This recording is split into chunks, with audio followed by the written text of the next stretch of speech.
Yeah, if you would, if you think of anything else that's pressing, is the air conditioning policy pressing for anybody at all? You guys feel like you understand that, or you're not really being faced with much of that? Well, it's that time of year for sure.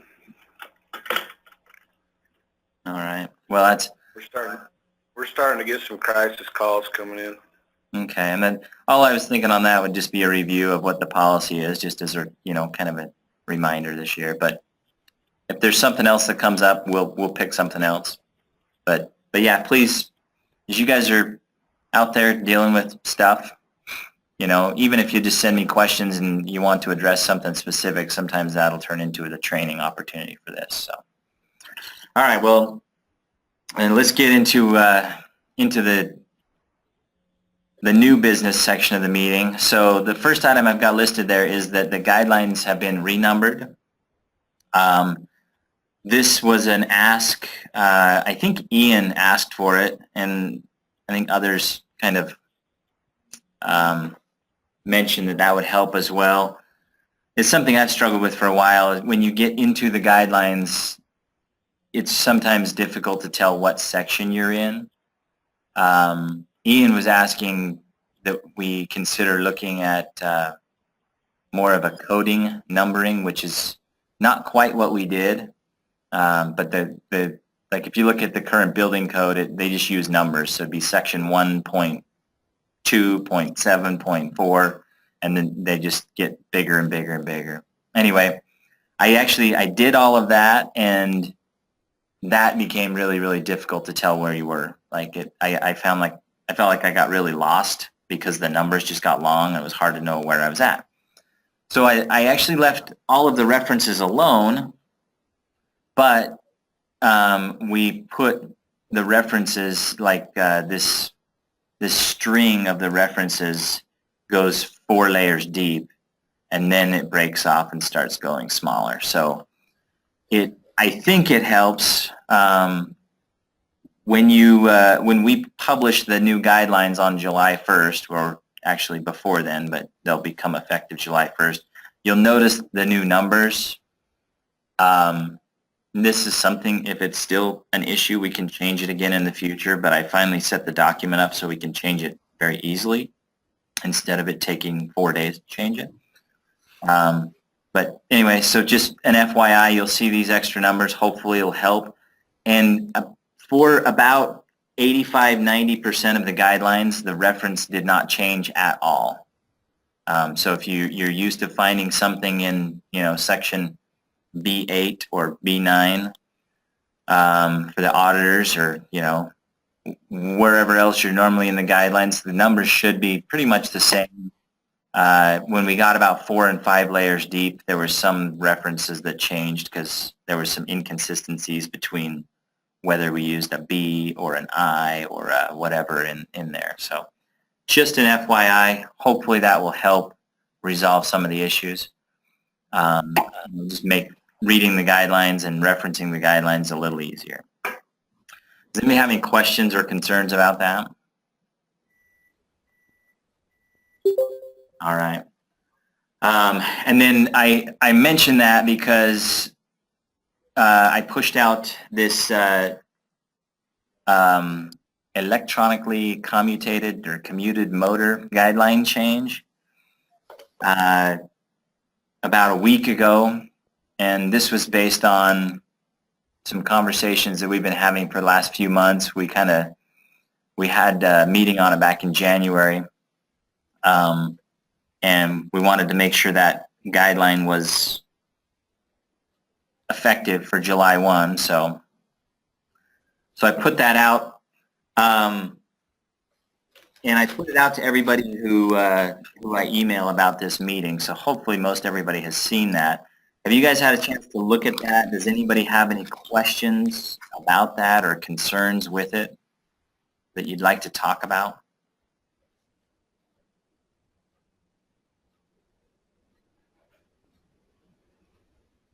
Did you guys get a chance to read it?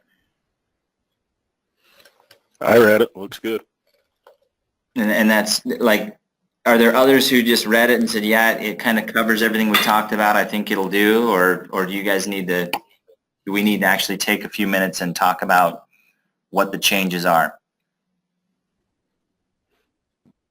I haven't really looked at it too close yet. Okay, well, I will skim through it here for a few minutes. Maybe we'll take 10 minutes and look at it. So I apologize if I brush over something. You know, if you have any major concerns with it, bring it up here, and if we have a minute, we'll talk about it. If we need to move on to the main topic, then we'll talk offline about it or work on it more later. But okay, so these were the changes. I sent out a redlined copy and then also just this final copy. And I think it'll be easier to go through this final copy just so we don't get lost in what the guidelines used to say and what they now say. If you'll just kind of look at this and say, okay, if all of this goes into the guidelines on July 1, will that work? Is that going to cause anybody any problems? So anyway, the stuff up here just explains why the change. So the purpose of the change was a couple of reasons: to provide additional guidance on evaluating ECM motors, to allow agencies the flexibility to install an ECM motor only when it's appropriate, and to permit agencies to leave the measure on the audit and just document on the work order when a field technician determines that a furnace is not a good candidate for an ECM motor. So those were the three main things that came out of all of the discussions I've had over the last 6 months or so. And then it's proposed to be effective July 1, and I ran the comment period through the end of today. So if you have additional comments, please make them today, and if we need to make adjustments, we will. So the first thing was that in section B8, 1BX, which is I think it's the HVAC section of so B8 is the guidelines that are allowable weatherization measures. And under the HVAC section, I added this entire paragraph. It hasn't been there. Some agencies do this fairly regularly. Some have been a little iffy about whether it was allowable. It is allowable. I put it, and so this will go into the guidelines. But it basically just says modifying existing ducts to increase comfort or efficiency or to decrease static pressure is an allowable measure. Whenever possible, duct modifications should be audited as an incidental repair measure and paid for using DOE or LIHEAP funds. So auditors, that would be your very first choice if it's possible. If there's an ECM that you can make it incidental to, you want to tie it to that, right? And then it says duct modifications can be audited as a non-audited measure and paid for with crisis funds when it is not feasible to audit as an IRM. And the reason for the modification is documented on the audit. So again, whenever you write a non-audited measure, you're going to give additional explanation as to why it had to be written up as a non-audited measure. But the main idea there is that on any home you come across, because there's no way to evaluate fixing the duct systems as a energy conservation measure, you're going to have to do it as a different type of measure, but it's always allowable. You can always do it as an incidental repair or a non-audited measure. So put that in there. The other one, so kind of the same B8 section, and but buried down in the HVAC section, it talks about ECM motors. And this was pretty much in there. I made a minor modification to the way it reads, really just to add the ECM and the NAM stuff to kind of, I need to go through and add that to a lot of the rest of section B8. But anyway, so just to clarify, made some minor modifications here just to clarify how we can pay for things and how they audit. So the measure can be installed as an energy conservation measure with an SIR 1 or greater using DOE or LIHEAP funds. So ECM motors can be put in as an ECM. It's the only user-defined ECM we have in the program. This measure can be installed as an NAM with LIHEAP crisis funds under documented circumstances. I was tempted to take that one out, but I envision a few rare occasions where you're going to do a crisis-only job and an ECM motor would be appropriate. So we left that in there. I hope that works. And then the last one is just that warning. It's kind of a general warning. Just agencies should ensure that they're not creating high static pressure in the HVAC systems when installing the measure. And then for additional guidance, see section B98I, which we're going to go to now. And so obviously there's a whole lot more to it than that. This has been in the guidelines for a while, and I really liked it just as a reference to basically say this is not all that there is about ECM motors. So there was just minor clarification added there. And then in this section, section B9.8.I, this one got a lot bigger. And as I've been writing stuff in the guidelines, I've kind of been taking an approach of here's a little bit of what you'd see in a field guide, but since we don't have a field guide that I can, that we can add stuff to on a regular basis, it ends up just getting put into the guidelines. So anyway, this is what I've put together for it. So electronically commutated motors, everywhere you see that, because there's confusion between an ECM as a energy conservation measure and an ECM as a electronically commutated motor, I've tried to use ECM-motor so that it's very clear that we're talking about the motor, not the measure.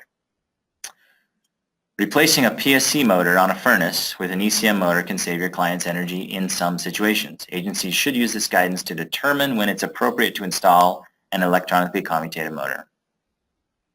Each agency shall create at least one user-defined energy conservation measure in their NEAT-MEA audit setup library for electronically commutated motors. So every agency, you should have that one user-defined measure in your library, at least one, that would allow you to evaluate an ECM motor for a home. And then it goes on to say there's some additional guidance on how to do that. The selection of this measure shall be used to indicate when an ECM motor is to be installed. As appropriate, agencies can create multiple user-defined ECMs for the different types of ECM motors that you have. Like you can either, if you go to this section, it explains that, but you can either put just one in and use the default energy usage that the state has set as the standard, or if you like to do a better job than that, you can put in, here's our half horse motor, here's our 3/4 horse motor, here's the actual energy consumption. I prefer that you do it that way, but if it's you can default to the standard there if you need to. So that's it. Just auditors put in a ECM in the audit, and then we get into the heart of like actually evaluating on the home and figuring out what to do.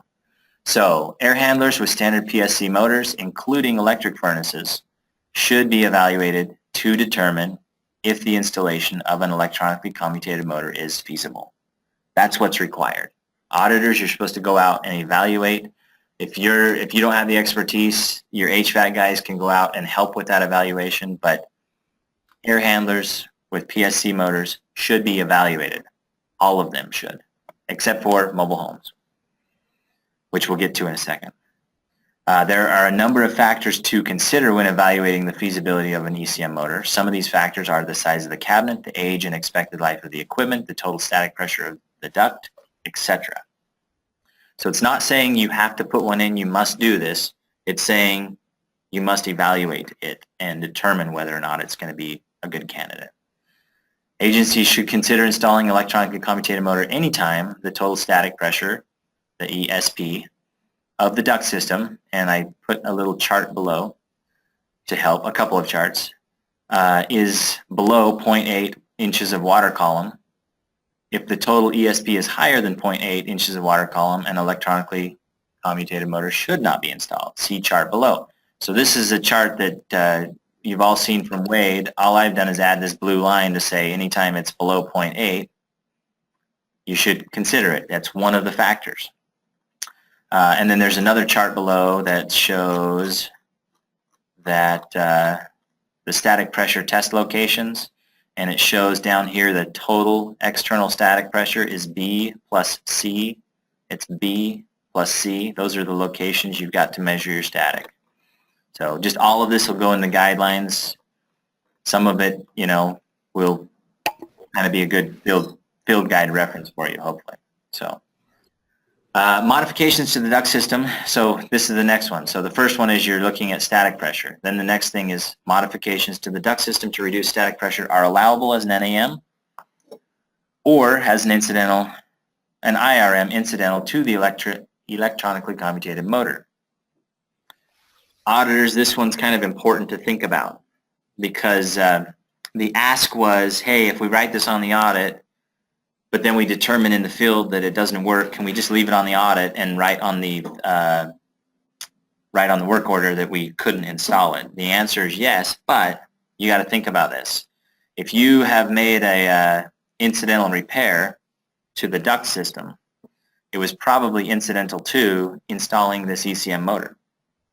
If you don't install the ECM motor, then but you've already made the modifications to the duct system, you now have an incidental repair that is not incidental to anything. So this says modifications to the duct system to reduce static pressure are allowable as an NAM or as an IRM incidental to the electronically commutated motor. Caution, if duct modifications are audited as an IRM and the electronically commutated motor cannot be installed because the duct modifications are unsuccessful, the IRM must be removed from the audit since the ECM it was incidental to was not installed. As a best practice, it's recommended that duct modifications be audited as an NAM. So you're welcome to do them as an IRM. It's probably the better way to do it, but since there's going to be a lot of cases where you're not really sure if you're going to be able to actually put in the ECM afterwards, you'd be better off to just write all of your duct modifications as an NAM. I hesitate to put all that in there, but I want you guys to have the flexibility to do things the way they work best for you. So anyway, FYI, be careful on that.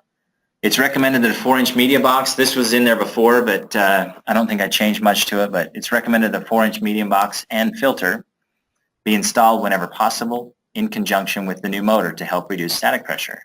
This measure can be audited as an NAM or an IRM incidental to the electronically commutated motor. See the recommended best practice to audit as an NAM above. Just that issue again. Installing a 4-inch media box can also be included in a larger measure to modify the duct system. So you don't have to write it up as a separate measure. Number 6, when an ECM motor is not going to be installed in a home with an air handler and the furnace is not being replaced, the reason for not installing an ECM motor shall be documented in the comments section of the heating tab in the audit. Some examples of what that documentation for not installing an ECM motor should look like, or what they should look like, are listed below. I think I've been missing a vowel there or something. Anyway, it says, so here's just some examples of what an auditor might write on the audit to explain why they did not, why an ECM was not a good idea. So the cabinet, only 14 inches wide, not enough room to install ECM motor. Total external static pressure, 1.1 inches of water column, too high for ECM motor, no opportunity to modify duct to correct. 3-year-old furnace, installing ECM motor will void manufacturer's warranty. Those are just a couple of examples, there's always more. Number 7, agencies are not required to evaluate a furnace for an ECM motor where there's not sufficient room to install an ECM motor in the cabinet, or where there are fit issues with motor mounts, etc. If the model number of the existing furnace indicates that the cabinet is 14 inches or less, it is not necessary to document the reason for not evaluating an ECM motor. So basically that was the only time, like, auditors, you should always explain why you're not putting an ECM motor in a home if you have a PSC motor in there and the furnace is not going to be replaced. You got to explain why, unless it's in the model number, and then I can figure that out. The age of the HVAC equipment should be taken into consideration when evaluating for an ECM motor. Avoid installing an ECM motor when the existing equipment is still under warranty, and the installation of an ECM motor will void that warranty. Avoid installing an ECM motor when the equipment is nearing the end of its estimated useful life. Number 9, agencies are not required to evaluate mobile home furnaces for ECM motors since mobile home duct systems have high static pressure that can rarely be corrected. It is not necessary to document the reason for not installing an ECM motor on a MIA audit. So do you have to write anything on a MIA audit about an ECM? No. Okay. Are you allowed to put an ECM motor on a mobile home?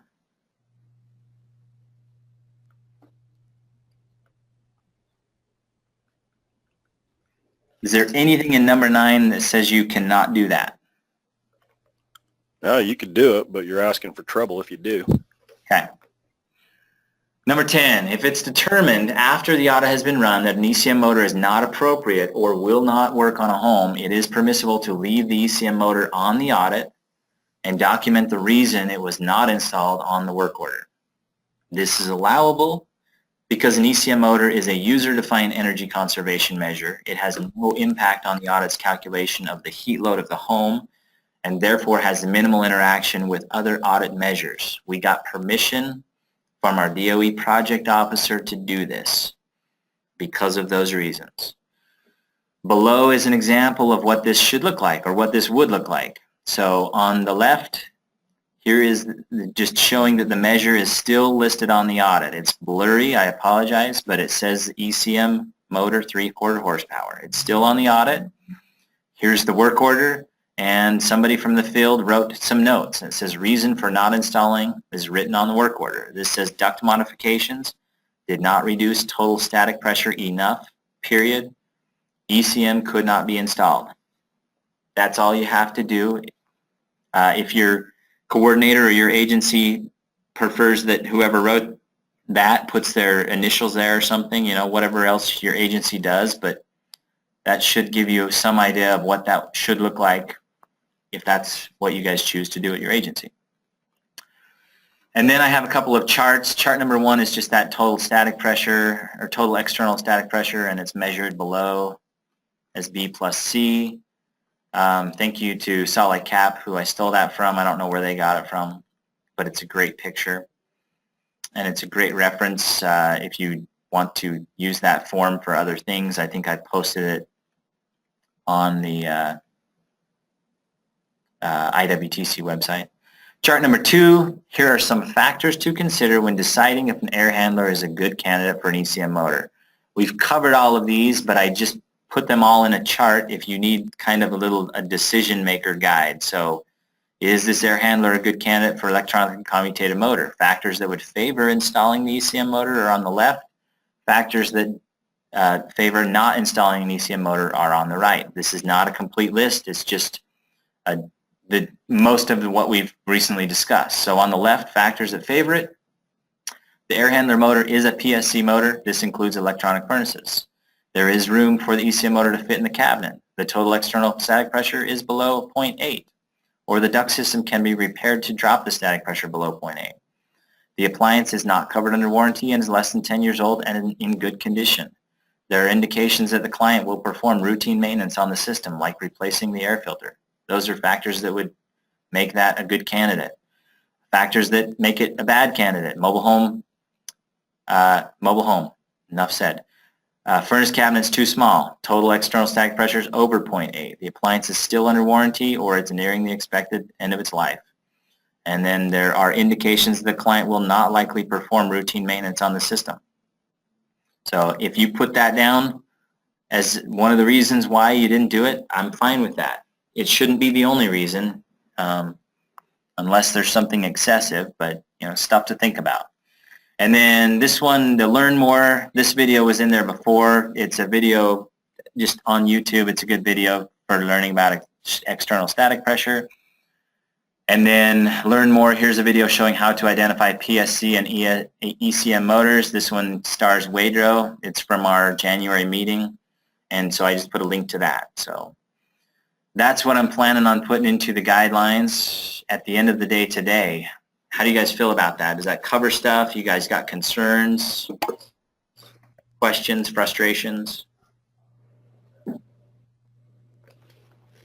I think it's very thorough. Nobody passionate one way or the other about it?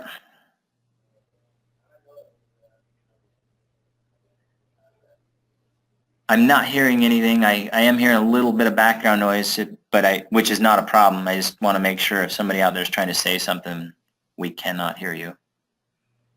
So maybe use the chat if it's not working. Anyway, okay. Well, that's the ECM guideline change. So if I don't hear anything else from anybody today, we'll move forward with that. Gary, you mentioned you can't hear me when we started the meeting. Are you able to hear me now, or are there others that cannot hear me or can't hear me?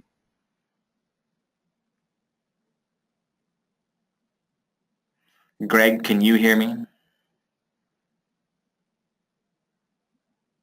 Greg can hear me. How about Shane or someone from the Uinta Basin? Can you guys hear me up there? Yeah, we can hear you. Okay, thank you. All right, let's move on to the main topic for today. So I think most of you, well, a lot of you have been up to the training center. You have you've been a part of either a QCI training or an energy auditor training. You've heard each of us talking about these BPI standards. Wade's probably the person you've heard it from the most because he tends to be the one instructing on a lot of this. And when you get up there, we teach you all the BPI standards, right?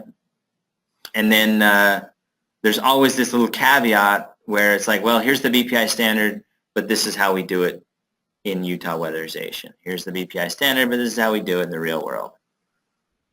Well, BPI put out, and I think it was like 2014 or something when they put this out, or 15.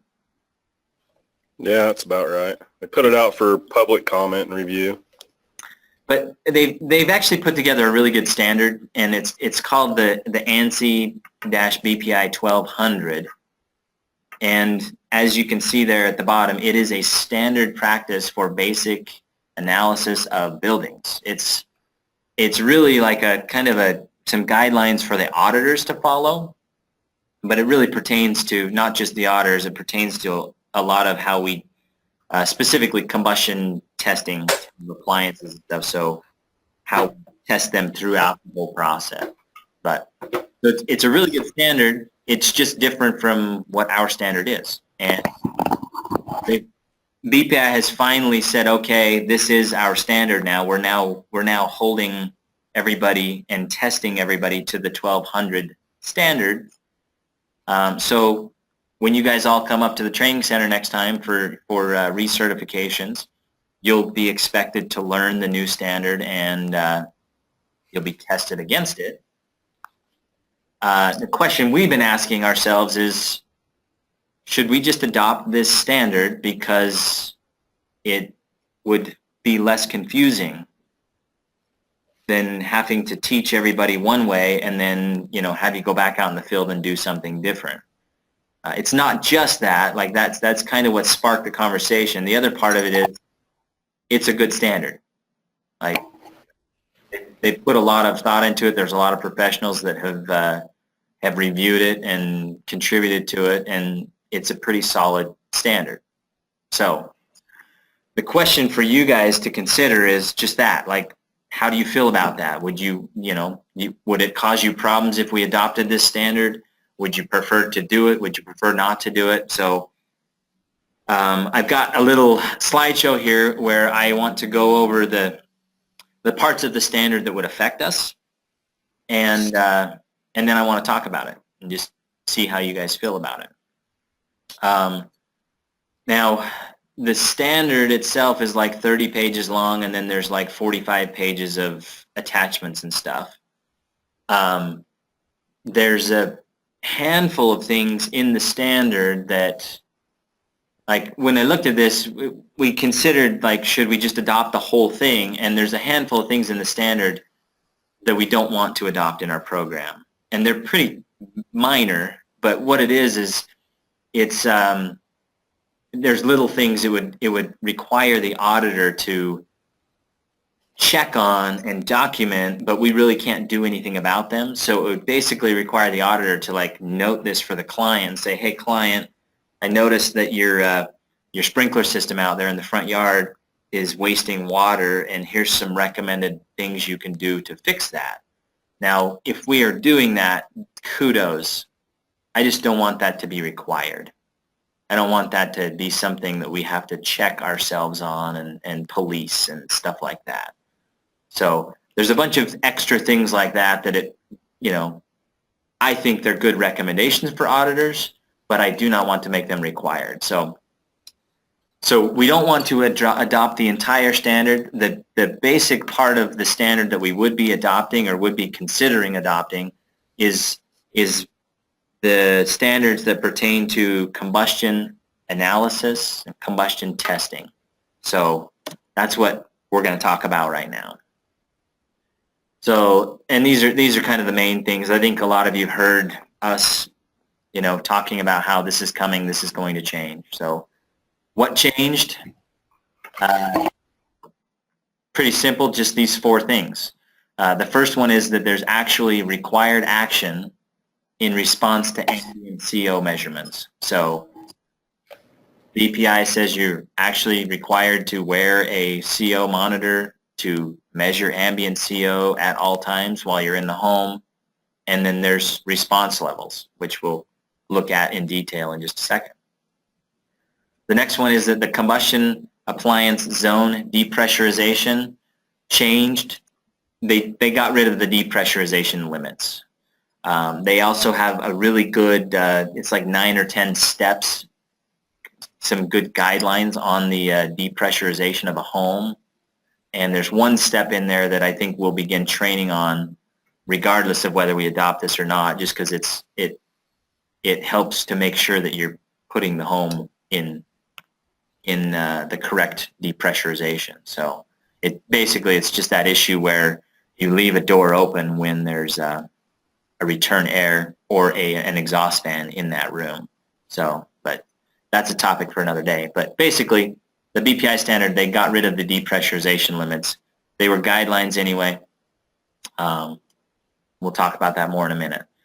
The other thing is they have the spillage limits. So when a water heater or a furnace is backdrafting, they have different action levels and different limits or times that you wait to see if the appliance is actually venting.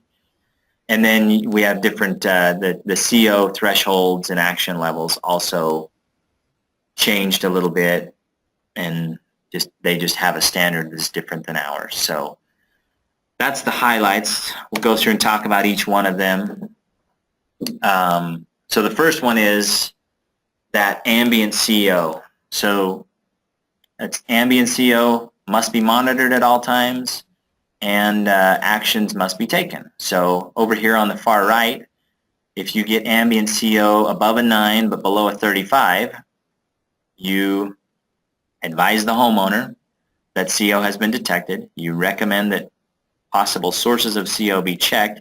Now this is one of the things that's kind of interesting in the BPI standard, because they're dealing with weatherization, but they're also dealing with for-profit home inspectors. So a lot of the times when it says that you recommend that possible sources of CO be checked, it really means that you actually go check them. But if they are beyond your expertise, then you either find some way to do that within the program. If it's beyond the scope of the program, then you do actually write down a recommendation. So, but in this case, advise the homeowner, you check possible sources for CO, and then where it appears that the source of CO is permanently installed appliance, you advise the homeowner about. If the ambient CO is between 36 and 69, you advise the homeowner that they have elevated levels of CO. You open windows and doors. You turn off the source of the CO immediately, but you don't have to leave the house. You can deal with the problem and continue on with your audit or whatever you're doing. And then again, where it appears that the CO is permanently installed appliance, you recommend that the appliance be turned off and advise the homeowner. By recommend, that means you're documenting something. You're putting the CYA file together. And then on the left here, if it's over 70 parts per million, you terminate the inspection, notify the homeowner that they need to evacuate the building, and you leave the building, and appropriate emergency services shall be notified from outside the home. So that's the BPI standard. What's the state standard? For ambient CO, we really haven't had one yet, other than we have been saying you really should be measuring this, and we've talked about what reasonable levels are and stuff. So that's the first thing we'd be considering adopting if we do this. The next one is your combustion appliance zone, the CAS depressurization, just the limits went away. The state standard really is, all it would do is it would mean that right now the standard points to these BPI depressurization limits. So our guidelines say duct leakage in a CAS can be addressed as a health and safety measure when the CAS exceeds the BPI depressurization limits. We just have to change some words there, but I'm on board with what they've done to get rid of that, and I like their guidance on how to perform depressurization of a house. So the spillage limits, this is the one where we've been talking about how it's going to go up to 2 minutes, but it got a little more detailed than that, so this one's kind of interesting. So in a cold vent, all appliances except for water heaters, a cold vent pertains to appliance where the heat setting is turned to off. Then you assess the spillage after 5 minutes, or at 5 minutes, not after, but at 5 minutes of main burner operation. So the standard for all appliances for Utah has been 1 minute. So a cold vent appliance that's not a water heater is, you'd wait until 5 minutes and then you'd see if it's venting or not. For a domestic hot water heater, you wait until 2 minutes. Or a warm vent. So that's the other interesting part of this. But either way, a water heater or a warm vent, you wait until 2 minutes and you assess the spillage then. So this means that instead of at 1 minute, you're making that determination as to whether or not the appliance passed worst case draft. You're now waiting 2 minutes for a water heater or a warm vent, or 5 minutes for a cold vent. And then there's a little, I'm trying to remember if they gave more specific guidance on, like, this is not a hot vent, it's a warm vent, if I'm not mistaken, but we can learn more about that later. You know on that, Wade, offhand? They haven't put out like a temperature, measure the flue, and if it's this temperature, then it's considered warm. But I think, the Trainers Consortium and other people I talked to, just kind of common sense would dictate on that.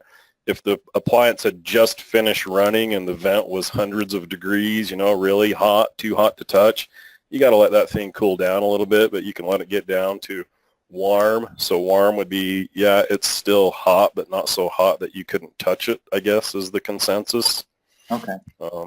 So, I guess common sense would play into this. I'm sure as the standard moves forward, we'll hear more about it, and I'm sure there'll be ongoing discussions of what temperature is warm and what temperature is hot. But for now, use your brain. A little common sense plays into it. Cool. And then the last part is that when you have multiple combustion appliances that are sharing a chimney or a venting system, so just as we've always done, so when a chimney or a venting system is shared by multiple combustion appliances, so you're going to test the appliance in order of lowest BTU input rating to the highest, so that's what we always do. But in this case, it gives you that space for when the vent is still warm. So if the vent is cold, 5 minutes. If the vent is warm, which it usually is after we've fired one of those appliances, you assess the spillage at 2 minutes. So that's where I like this. I like the thought of adopting this because it allows us to deal with a warm vent. So. I guess one of the key components here, guys, is that the new standard, you will be condemning less equipment. Our current standard is stricter, so it allows for you to condemn more equipment. And I guess that was my key question. Do we want a less stringent standard, or do we want to keep it tighter? It's really up to you guys. You guys are out there in the field doing it. You know, if we keep it tighter, you can condemn more equipment. If we make it less stringent, we probably won't be condemning as much equipment. That's where my thought process went on this. And again, we're looking for feedback from you guys. So this can really have a big impact on how many furnaces we replace, right? Absolutely. And water heaters too, you know. Yeah. So just food for thought, something to think about. Some of you may want the ability, you know, having the more strict standards so that you can condemn appliances. I'm fine with that. Some of you may want to go with the less strict standards, so we're not condemn. I don't know. It's your guys' call. I'm really good either way. The next part of this, so there are action levels for the spillage, and yeah, our standard is pretty much the same. This table's good. Basically, just it's some good guidance here. So if the greatest CAS depressurization occurs with the air handler on, then you conduct further analysis of the distribution system. Like there's probably a duct leak somewhere. If the greatest CAS depressurization occurs with the door to the CAS closed, but it's alleviated when the door to the CAS is open, then you can look at a transfer between the CAS and the house. And then if the cause of the spillage has been traced to excessive exhaust, independent of the CAS door position, then the air handler, or a problem with the flue, then you want to verify that you have sufficient combustion air for gas-fired appliances or for oil-fired appliances. Those are just the two different standards. And or you recommend further evaluation by a qualified professional. That's kind of their default. But basically, those are the three things we're typically looking for anyway. Is, you know, is there a leak in the duct? Do we need additional combustion air? And do we need to make the CAS more or less connected? So just good guidance there. I don't think it would really affect what we currently do. The CO thresholds, again, it's the 5 minutes for the main burner operation, but then here's BPI's list of thresholds for different appliances. So CO level at or below the threshold in Table 1 for the appliance being tested is acceptable if the CO level exceeding the threshold in Table 1 for the appliance is tested. So it's above there, it's unacceptable. And, this is the other one. Their standard does require a combustion analyzer with a nitric oxide filter. If we were to adopt this, we would not adopt that part yet. It would just be a recommendation that anytime an agency replaces a combustion analyzer in the future, we recommend that it has the nitric oxide filter. Greg's asking if we were to adopt this, when would they go into effect? And I'm not sure on that. Like, you know, if everybody was in consensus, we could move ahead quickly. But if it's something we need to look at and talk about and test for a while, we can do that too. But anyway, so they have this list of different levels, which, again, when you guys come up to test, you're going to have to know these. The current for Utah is either 100 parts per million, or down here, the oven, broiler, clothes dryer, refrigerator, gas log. We don't really have a standard for any of those. But BPI has, for the most part, it's 400 for furnaces. For the room vented heaters, either vented or unvented, and a water heater is down to 200. The oven broiler is at 225 parts per million. That's measured after the oven has been on for 5 minutes. I don't know that we've turned ovens on that long, so I really don't know what we'll run into with ovens. Usually they're so high that it's an issue, but that one might be something I don't know, we might have an issue there. If the clothes dryer has gas, 400 parts per million, I don't know how often we run into that, but something to think about. And same thing with the gas refrigerator or fireplaces. One of the keys here, guys, is measurements, there's been all this back and forth, whether it's as measured or air-free. Oh, yeah. BPI has settled on the air-free measurement. So I think I've had this discussion with pretty much all of you, but if you are not certain the difference between air-free and as measured and how to make that determination on your particular combustion analyzer, reach out to me so that I can provide you some training on that so you know exactly what you're looking at, because there is a difference between the two. Yeah. How do you feel about that, Wade? Like, do you like that there's a standard on that, or do you like that? Does it clear things up, or do you care? I think it's cleared things up. I'm good either way, whether they went air-free or as measured. I could care less, but there's always been this argument out there. Oh, was that air-free or as measured? Well, you should be using this. No, you should be using that. Yeah. Personally, I could care less which one they use. The fact that they've settled on one makes me happy, and they settled on air-free, and that's fine. That's kind of always been the way they've done it in the big commercial world, and so they're kind of taking stuff from the commercial end and putting it in here, and so that's good. Again, all it really means to you guys is you just need to know how to read the difference between the two, and you'll be condemning a lot less equipment. In the past, our guidelines have allowed you to condemn things if the CO is over 100 parts per million as measured. Now you've got 400 parts per million air-free, so there'll be a lot less appliances you'll be condemning. And again, I'm good either way, whichever way you guys want to go with that. All right, and then so action levels for CO in combustion appliances, unacceptable. Advise the homeowner that the appliance should be serviced immediately by a qualified professional. Obviously, in our program, there's some of those appliances we'll be able to address. Some of times we'll just have to document and tell the homeowner you should deal with this. And then acceptable, no action required, obviously. So they're just their tables. And this has always been the standard, just the actual levels themselves are the change there. So that's the gist of the stuff, like, if we were to do it, that we'd like to consider adopting. But as Wade has mentioned, it's, there's pluses and minuses to it. What do you guys think?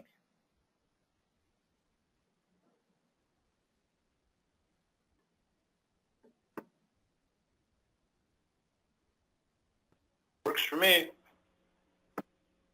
It would work for you to adopt it?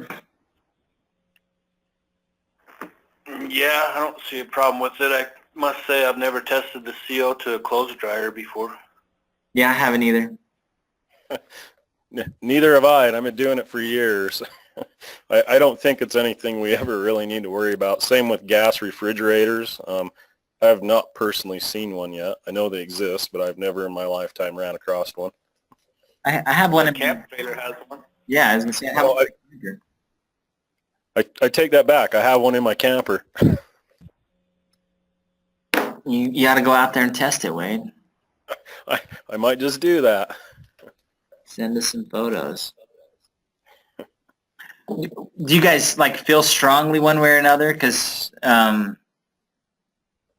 we don't want to do something just arbitrary, and we don't want to cause problems or issues. I do see, as Wade had mentioned, this means you'd be condemning a lot fewer appliances, and so I guess coordinators specifically, how would that affect your funding? How would that affect your production levels? Would that cause you problems? Would that make your life easier? I definitely would worry a little bit about those high CO levels. I mean, between 100 and 400, you can run into some pretty high CO levels of some things that probably should be condemned. And that's exactly the feedback we want from you. You guys are out there every day dealing with it. What are you seeing? If we implement this and all of a sudden an agency that, wanted the ability to condemn more equipment is like, oh crap, now we're hosed. We can't condemn this water heater or furnace, whatever the case may be. That's the input we need from you guys before we go making this the law of the land or anything like that. So you're the ones that it will directly affect. You're the ones that are out there doing it every day. My thought process is, I I hate it when your guys have to come up here and I tell them, okay, here's what you got to do to pass the test, but that's not how you do it in real life. And that's kind of what this would be. Okay, you come up here to pass your test. You got to, be cognizant of these time limits. You got to be cognizant of these CO levels. But when you go back to work in the real world, you don't do it this way. You do it this other way. And I don't know. I hate that. If we can make it more uniform, that would be great. But if we adopt this to make it uniform and it causes you guys a lot of grief, we certainly don't want to do that either. Yeah, it would be my concern. If I run into a water heater that's pushing 250 to 300 CO, I would really think about switching that thing out. Same thing for a lot of furnaces. A lot of furnaces, it's like, well, this thing's 13 years old, but it's got high CO, and you're really more concerned about, like, this thing's going to break down on this client in a couple of years, but I don't currently have enough justification. I don't have a long enough list of parts that I'm going to have to put in this thing today to justify replacing it. But if the CO is above 100, I'm good. I'm in. But if that's, like that's one of the things that I think our program is kind of defaulted. We do a lot of furnace replacement because we can, and this would have a direct impact on it. How do you guys feel about the spillage limits, the 2 and the 5 minutes? Hey, Matt. Yeah. This is Brent. Just a comment on the CO stuff. The 100 limit was as measured, and most of these now are air-free. So if you're, 200 as measured, your air-free's probably going to be at least at 400.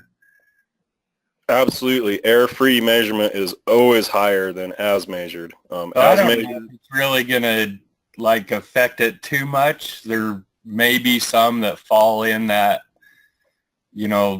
little bit of range that you might not be able to do anything with. But I think going to the air-free measurement may actually, I don't know, the biggest thing I would think is the ovens that it's going to affect. And you should always run them for 5 minutes before you test it. If you're testing it at 1 minute or 2 minutes, you're not really getting a true reading, because they'll start out really high, but they usually drop back down after they run for that 5 minutes.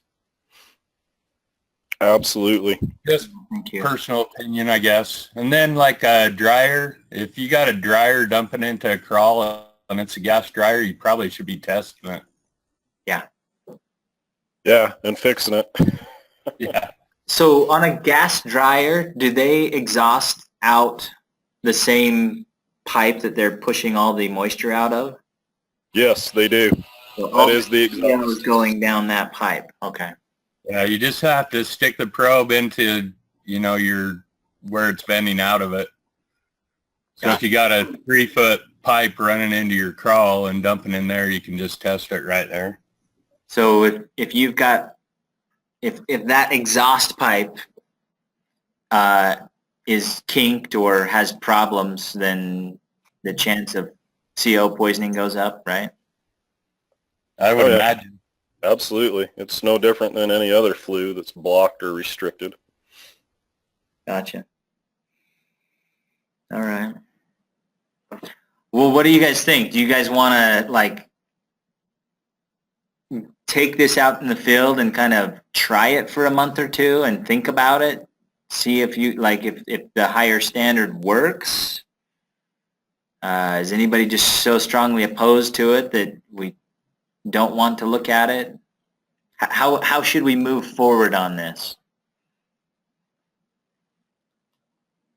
I wouldn't mind using it. All right. Others? Anybody else? Yeah, I think it works for us. Okay. Oh, there's a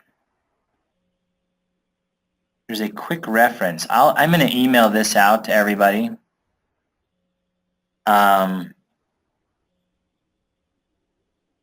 this has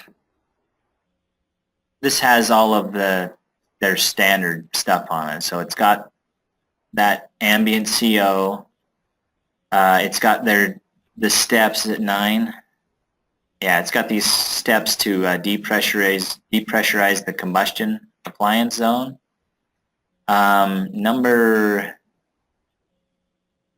Which one of these? Well, one of these talks about opening appropriate doors. Yeah, number 9, open interior doors directly leading to the CAS. Measure and record.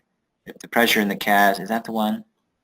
Anyway, one of these actually talks about, close all buildings. Number 3, exterior doors and windows. Close all CAS doors. Close interior doors of all rooms except for rooms with exhaust fans and rooms with a central forced air system return.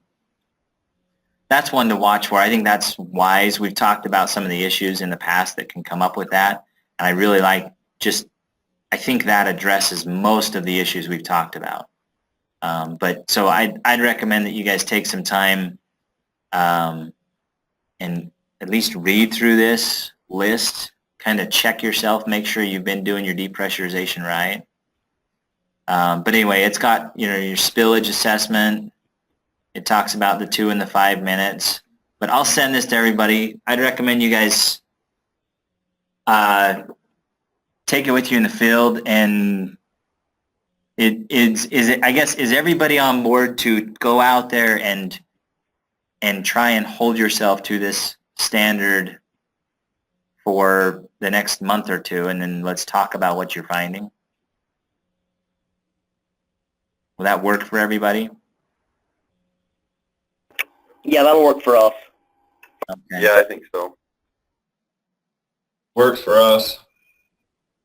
And if, as you do it, I don't know if any of your coordinators are not on the line, let them know what we've talked about today. Talk to them about it. Just if we do not want to cause any problems in adopting something like this, because we don't have to adopt it. We want to make sure we use something that works. But I do like it. I think it's a solid standard. So. And just bear in mind, those of you that are getting ready to recertify, so we've got some QCIs coming up here in the next couple of months, and I'll be reaching out to all of you. This is the new standard you'll be held to when you recertify. So just bear that in mind. It would behoove you to go get a copy of the standard, email it out, and just be familiar with it so you know what you'll be held to when you test. Cool. Well, that's all I had for the meeting. Does anybody else have anything else they want to say before we end? Oh, I guess I have one more thing. So to get BPI credit for this, I will email out a list. Everybody who logged in with your name, you will be listed on there. If you've joined this meeting, but you did not log in specifically, you're sitting next to somebody else, just shoot me an email and say, hey, will you add my name to the list? And then remember, you guys have to take that and you have to self-report to get your BPI credit. So if you have any questions on how to do that, just give me a call. All right, guys, thank you so much for attending, and thank you for all that you do, and have a great day. Talk to you later. Thanks, everybody. Thank you. Bye. Thanks, Matt.